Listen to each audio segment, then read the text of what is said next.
এই ভরসাগুলো আমাদের পূরণ করার জন্য চলতে হয়। যেমন বিশ্ববিদ্যালয়, সরকারি মেডিকেল কলেজ, এগুলো বিষয় ছিল না।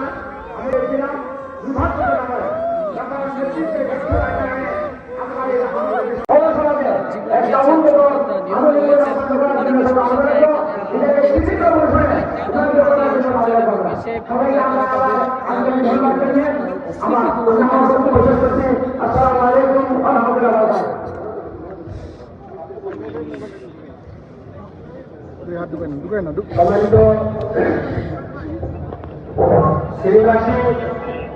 আমাদের মাঝে এসে উপস্থিত হয়েছেন ইসলামী ছাত্র শিবিরের কেন্দ্রীয় আন্তর্জাতিক সম্পাদক জনাব মুতাসিমুল্লাহ সাহিদি।